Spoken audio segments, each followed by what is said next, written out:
Hoy vamos a ver las leyes fundamentales de los gases. Ya en la clase pasada cerramos con el tema de ley de Avogadro, en donde calculábamos un volumen de un gas, pero estos gases siempre estaban a temperatura y presión normal. Y ahora las fórmulas que vamos a ver a partir de este tema, pues siempre va a haber una variación en la presión, en la temperatura o en el volumen. ¿Sale? Entonces, fíjense bien, son tres fórmulas las que vamos a ver en este tema, que va a ser la de Boyle, la de Charles y la de Cayley-Lusac. En cada una de ellas siempre va a permanecer constante, ya sea el volumen, la presión o la temperatura. Y ya en un momento final vamos a ver un tipo de problemas en el que pues todo cambia, nada permanece constante. ¿Sale? Pero entonces son tres leyes las que vamos a ver. El tema general es leyes fundamentales de los gases. Y nos vamos a ir en ese orden. Primero vamos a ver Boyle, después vamos a ver Charles y después vamos a ver Cayley-Lusac. Entonces, ¿de qué trata la ley de Boyle? Bueno, si yo les preguntara en el examen, escríbeme cuáles son las condiciones o cuál sería la definición o de qué va la ley de Boyle, ustedes me tendrían que contestar que en este tipo de ley la temperatura es lo que permanece constante y entonces él afirmaba o él estudiaba que el volumen de un gas iba a ser inversamente proporcional a la presión. Ahora, ¿qué significa que el volumen sea inversamente proporcional? Que si el volumen aumentaba, tendría que haber disminuido la presión. O viceversa, si el volumen disminuye, tendría que aumentar la presión. ¿Sale?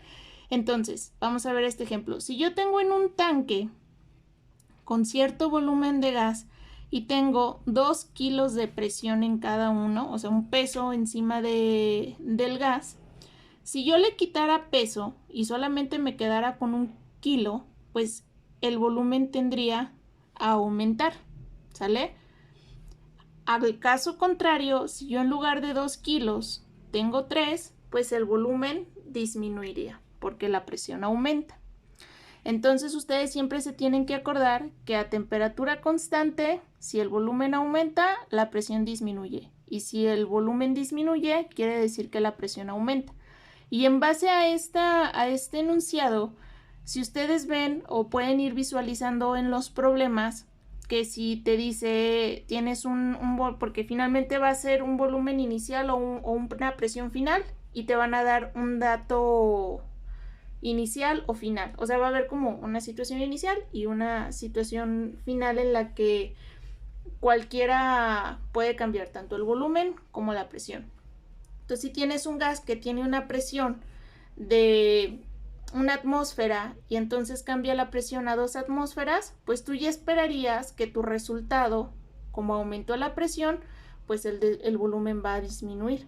O al contrario, si tenías una presión inicial de 3 atmósferas y luego el problema te dice que su presión disminuye a 1, pues tú vas a esperar que tu resultado o el volumen que vayas a calcular vaya a aumentar. Ahora, ¿cuál va a ser la fórmula que vamos a utilizar para resolver este tipo de problemas? Volumen inicial por presión inicial va a ser igual a volumen final por presión final. ¿Sale? El 1 significa inicial y el 2 significa final, y entonces B de volumen y P de presión.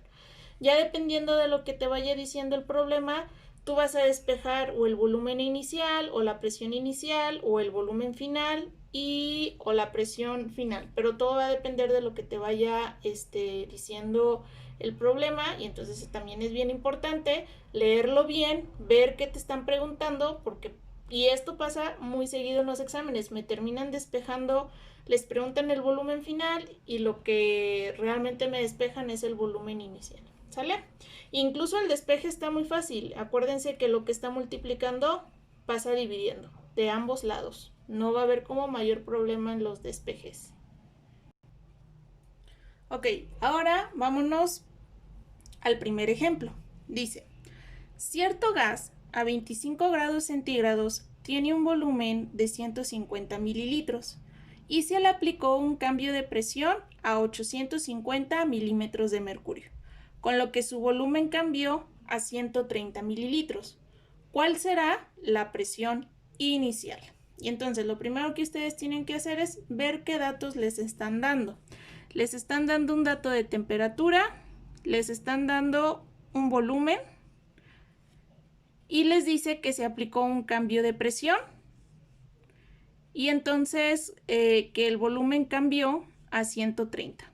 Bueno, entonces si ya te están diciendo que el volumen cambió a 130, este va a ser mi volumen 2. Por lo tanto, este va a ser mi volumen 1.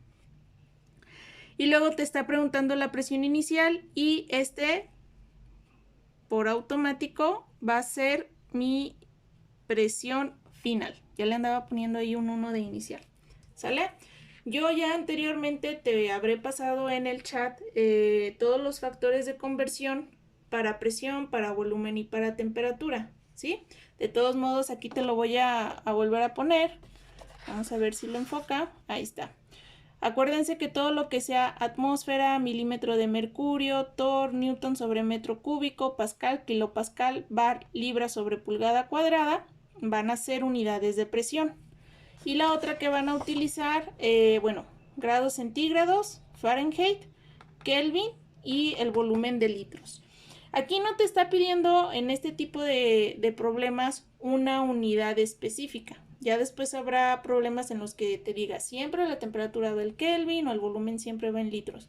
Aquí lo único que debes de cuidar es que si el volumen está en mililitros, el otro volumen tiene que estar en mililitros. Y si la presión lo vas a dejar en milímetro de mercurio, en atmósfera, en libras o en pascales, tu otra presión tendrá que estar en las mismas unidades. Entonces, en este tipo de problemas solamente vas a ocupar hacer una conversión cuando yo te dé una presión inicial en milímetro de mercurio y te dé una presión final en atmósferas o te pida el problema, el resultado en otro tipo de unidades. Mientras todo lo demás, si cuando tú lo lees todo concuerda, tienes unidades iguales, no habrá necesidad de hacer ningún tipo de conversión.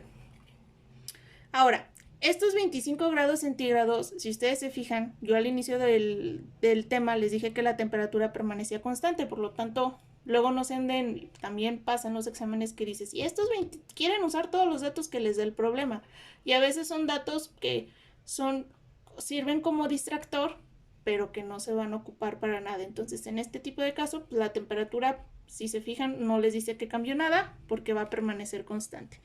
Entonces vamos a empezar a poner los datos. Tiene un volumen de 150, quedamos que era volumen 1, 150 mililitros. Después se aplicó un cambio de presión, quedamos que esto era presión 2, 850 milímetros de mercurio. Y después un volumen final de 130 mililitros. Y entonces, ¿cuál es la presión inicial? Esa es mi pregunta. ¿Sale?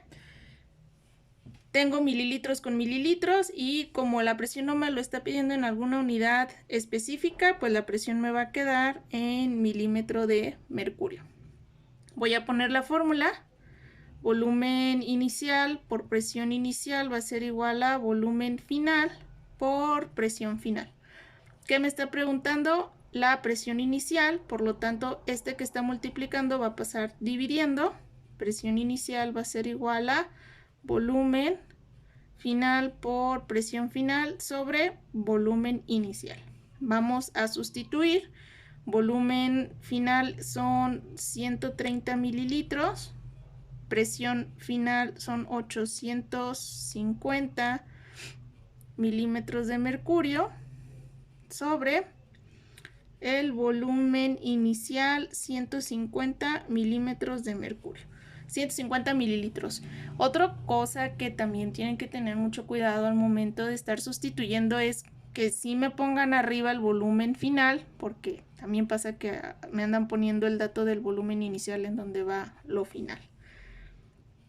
Entonces hacemos la multiplicación, 130 por 850 entre 150 me da 736.66 milímetros de mercurio. ¿Sale?